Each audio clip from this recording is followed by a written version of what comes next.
All right, so I'm going to go over some of the movements that we are going to do in the live stream just to kind of give you a heads up. That way it's a little bit smoother when we're doing the class itself. I'll still give some explanation before each movement, but I just wanted to throw this video out there to you guys.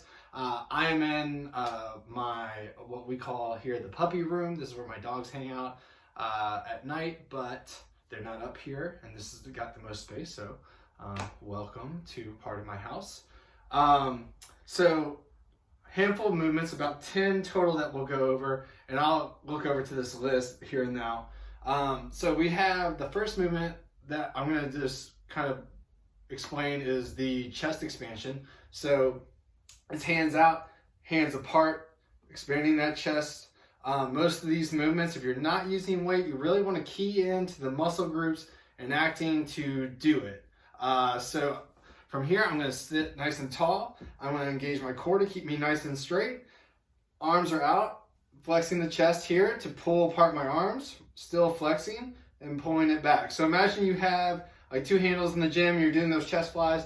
What you're really doing is focusing on flexing your chest, flexing your anterior delts, squeezing back with your shoulder blades, using your rear delts to pull apart, and just flexing through the movement. So when they say flex on you, here you go. This is what it is.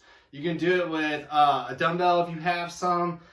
So, just imagine I have two, still pulling apart, maintaining a nice perpendicular space here. Try not to drop too much and try not to elevate the arm too much to put any undue stress on this. This is a long lever movement, so it's going to be a little bit harder the farther away you get from your body when you're holding weights. Or you can use, like, if you take a water bottle, fill it up with like water, freeze it, gives you some weight to it, and then afterwards you can just drink it. Same idea, pulling it apart, flexing those muscles through the movement. And that's going to be what it's like for most of these, especially if you don't have any equipment.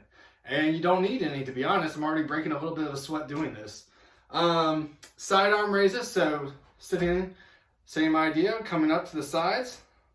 Perpendicular movement here. We don't need to go up above in a lateral movement. So it should be nice perpendicular all the way across and back down. You're working on your medial delts. Again, it's a long lever movement. So the farther away you're getting from your body, the more stress you're putting on the joint and the actual muscles to do that movement. So this is one to be really cautious with. If you're using weights or you only have a handful of weights and they're super heavy, you might not want to use them at all and just focus on slow, static hold, and back down. So when we're doing the class, I'll go through a rep count. You can go faster than what I do, but it's just going to help you overall just to focus on that movement. And again, if you have like resistance bands, you can use it at this point. If you've got TheraBands, this is a good time to use them. If you can affix it to, if you're using a wheelchair, you can fix it to the side. Or if you are sitting in a chair like myself, you can just step on it. Whatever you're comfortable with, just be cautious, like as you're coming up, that you're still only going to perpendicular and that you're realizing like that you need to check to make sure if the band, especially if it's a TheraBand, is starting to slip, because the last thing you want is it to pop up. Next movement is a chest squeeze. Can't really use weights or anything for this, so you are putting hands together like in a prayer movement, and then you're pushing together as hard as you can, and then you're going to relax. And that's one. You're going to push together as hard as you can, and then you're going to relax. So again, no equipment for that.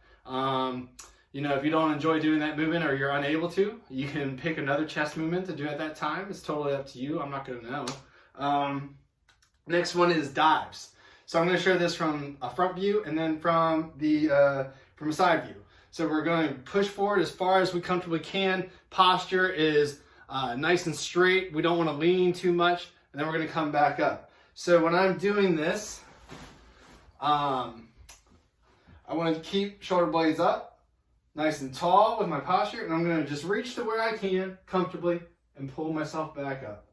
It might not be very far. It doesn't have to be very far. If it's not something you're comfortable with doing, this is mainly another postural movement to work on kind of engaging like your lower back to do almost like a hinge. So at this point during the exercise program, if you have another movement you prefer to do, totally cool. Again, this is a great time to throw in the comments for other people that are doing this, or other athletes, other volunteers that need some guidance, you could really help them out. Next one, twists. So you can use a weight, you don't have to use a weight. You could use body weight. You're sitting nice and tall, twisting to where you're comfortable, and twisting back, twisting to where you're comfortable, and twisting back. On a twist, try not to push the range of motion. So if you are twisting here and this is what's good for you, then come on back. You don't have to go as far as me. You don't have to go farther than me. You can go farther than me if you have that flexibility, but just be mindful, this isn't a movement where you need to really push that range of motion. Again, if you're using weights and we have a dumbbell, you're just holding it up, twisting to where you're comfortable, trying to keep it about chest height with that dumbbell, twisting to where you're comfortable and coming on back.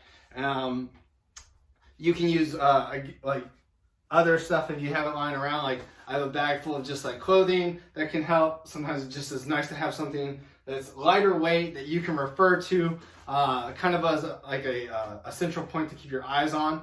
When you do a twist, I like to track with my shoulders and my eyes on whatever's in front of me. That's why I like to use that bag full of shirts, because it just gives me something to look at and I don't have to worry about a weight.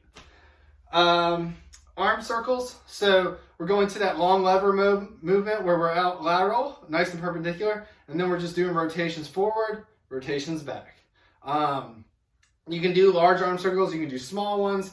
For this will really be a time count. It won't be a rep count, where we're just trying to keep those arms out nice and straight and go through those rotations. You can do it with weights. I recommend if you do it with something, you're doing something very light, like maybe 2 pounds. It doesn't take a lot for that movement.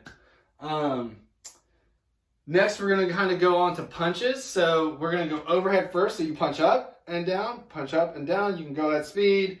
This is a weighted movement you can do. If you don't want to do weights, you don't have to, of course. If you have cuffs or like ankle, what do they call them? Ankle weights. You can just rotate, go ahead and get those on during this portion if you want. Again, you don't have to use any weights.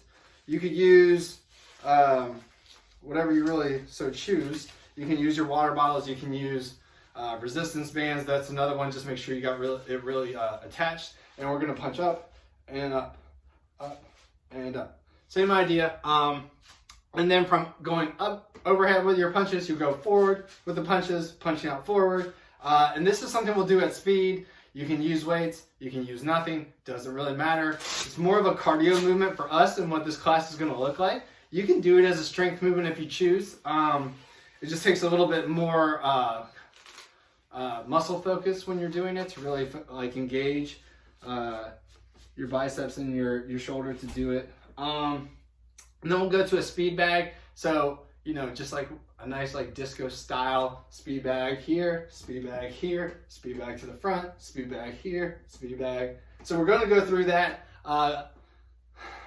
Again, you can use the weights if you want to. You cannot use resistance bands for obvious reasons with that. You can use dumbbells if you so choose. You can use water bottles. I won't use anything when I do it. When we do the class, I'm going to try to switch what I use on each set. And kind of switch through it. That way you get a good idea of what you could be using. And then I'll have a couple other movements that we're going to just put in there as static holds. That way we're getting through our time frame, because this will be set on a clock where we're doing 30 seconds of work, 20 seconds of one of our cardio movements, so those punches, overhead punches, and then about a 10 to 15 second rest period where we'll change equipment, we'll talk about what's coming up next, and it'll go as smoothly as possible. If at any point I feel like I gotta pause the class and just let us rest or something like that, I totally will. Make sure you have water, make sure you have a towel if you need it, make sure you have something to cool yourself off with for some of our athletes, like some cold water spray or something of that nature. But yeah, it should be fun. We'll have some music going. I mean, obviously, we'll be in a room. It'll be as interactive as possible. I will do this first class from a seated position and only a seated position. There will be no ambulatory movements in this specific live stream. For the next one, we will offer some of those. If you have any questions until then, put them in the comments and I'll answer them, or reach out to me directly if you have just a question of something you could be doing at home. But hopefully this will be helpful prior to the class. Come class time, again, I'll give a little bit of an explanation and we're just going to roll into it. So awesome, y'all. I'll see you Wednesday. Stay safe, stay healthy.